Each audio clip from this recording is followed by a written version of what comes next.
Hey you guys, one more video today. But I wanted to talk to you about well, some tags that I'm just about done with today, and I don't know, I'm pretty happy about them. I like the way that they've all turned out. I realized, well, I kind of like organized a lot of my. I have a couple of big trays that I keep like, um, cards and tags and things like that that I use in my journals. I have a couple of those just off over to my right here, and so I went through those and really, organized them because I kind of forget what's in them, and I sort of get tired of like flipping through them all the time. And anyway, so I wanted to really go through them all and each of them and really organize them basically by size. And as I was doing that, I realized that um, I'm kind of bored with all that stuff. Um, so I wanted to make some new tags, and I had picked up this this book. Um, this book of garden flowers in color. It's like this old gardening book, and it just has all these really cool images of flowers in it. So I wanted to use a lot of those in my journals, and I didn't want to necessarily just make them, the pages into envelopes, or use the pages as pages in the book or whatever. And it's just kind of boring. So I wanted to really try to emphasize the images and make them into some tags, and kind of killing two birds with one stone there. So I wound up doing a couple of different things. First off, let me show you. So I don't know if you remember, but I had picked up some of these sets of like miniature cards and envelopes from Joann's a couple weeks ago. And so I wound up coffee dyeing all of them. I think I got like 4 packages of them. And anyway, so I wound up coffee dyeing all of those.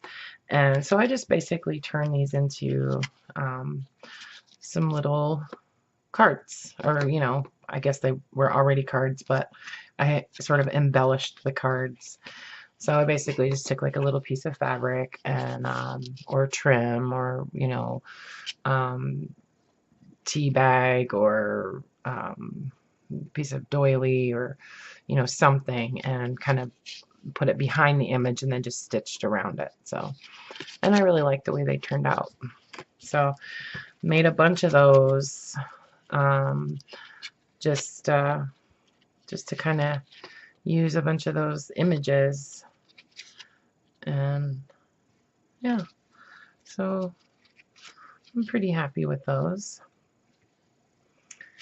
Um, and these are obviously the smaller images out of the book. It's interesting because a lot of those images are they're photographs, but they almost look like they're retouched and painted, or like some of them actually are paintings. I don't know. Not all of them, but some of them. This one actually has a piece of acetate over the image, and then I put a little paper butterfly in there. But and some of these are from some other books, some different books that I have. And this one, I just did the doily, and then I thought I'd stick a little image in there. It's like a little pocket right there. So anyway, so there's those. And then in going through all of my going through my trays of tags and stuff, I realized that I just have a whole bunch of just plain like coffee dyed tags and kind of heavier paper and stuff like that. So I pulled those out and made a whole bunch of them into tags. So I'll probably put some kind of fiber or something, you know, on here. But um, yeah, so that's how these kind of turned out. And I'm pretty happy with them.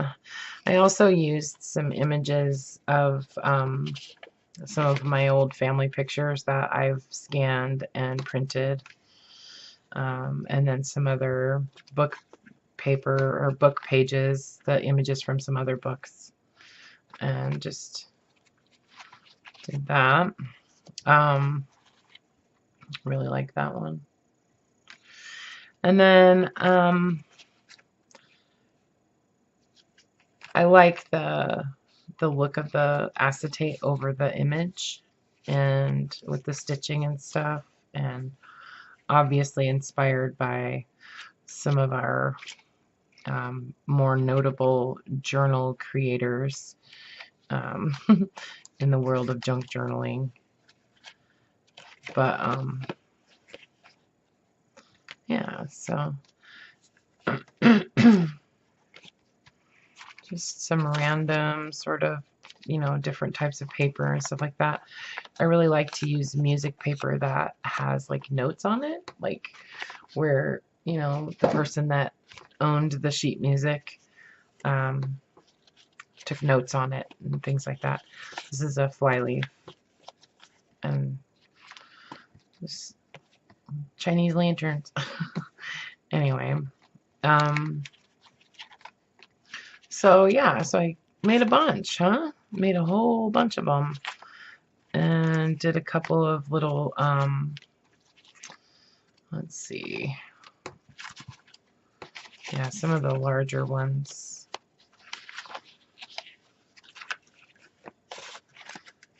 Oh, these are old.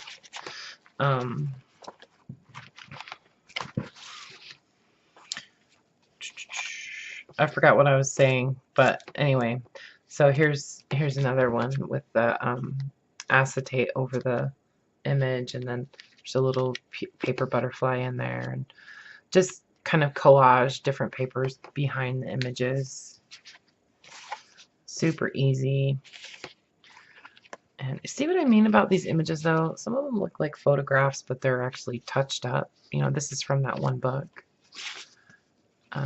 And I tried to leave like the name of the flower and stuff on the image, and then did a couple of the little little booklets with the you know, the fab or the pattern tissue.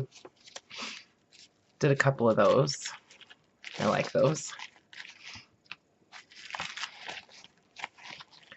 This one turned out pretty big, but it's neat because they're real thin, you know, they're super thin. So they're nice in journals.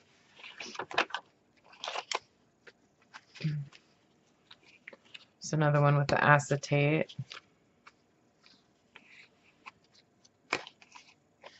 I thought this was a flip up. It's not. It's a couple from some other books.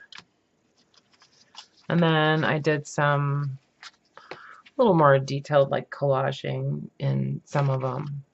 Some of the little Tim Holtz people and just different types of papers behind the images, and then stitched all the way around, kind of sealed it in there.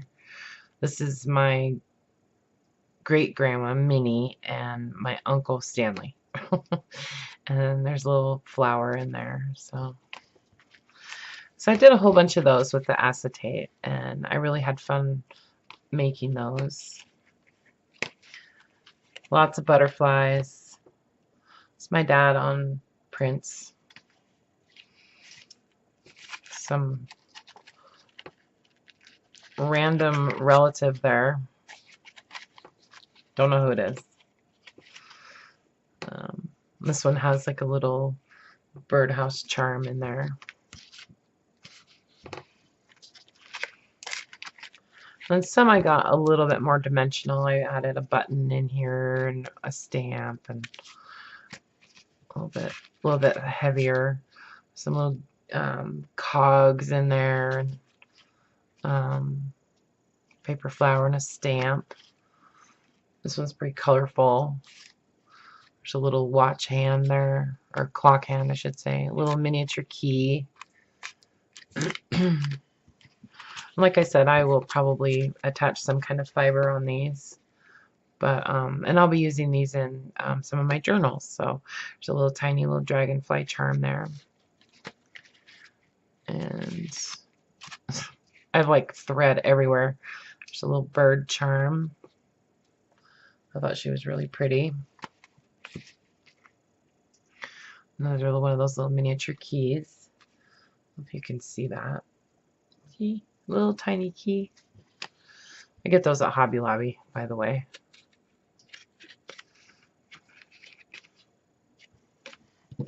And then there was a couple of images in there of these pretty tall flowers, so I just made some real tall tags. So anyway, I just wanted to show these to you guys, kind of explain to you why I had all this crap all over my desk. So, and I am probably gonna continue making some more of those because I have a whole bunch more images that I'd like to use.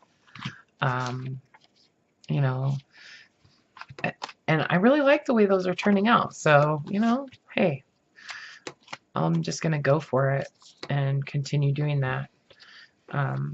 Maybe when I get back from Texas, I'll make a whole bunch more. So, but anyways, I just wanted to show those to you guys and share. So, hope you guys are all having a great evening or morning or whatever it is when you happen to see this. And I want to apologize to anybody who ever places an order from me on Etsy. If it seems like I'm late in getting things shipped out, I do have a very crazy work schedule, and it's really difficult for me sometimes to get to the post office as quickly as I want to. And mainly it's because of where the post office is located in relation to my place of employment and my house, and I'm really sorry. So I just wanted to say that because lately it seems like I've felt like I've been kind of lax in my shipping time, so I apologize for that, and I appreciate you guys understanding. So if it ever turns out to be more than what it says on the shop, then I will refund your shipping charges because I just feel bad about it. So anyway, and I appreciate your understanding that. But anywho, thank you for watching. You guys have a great day, and love you. Bye.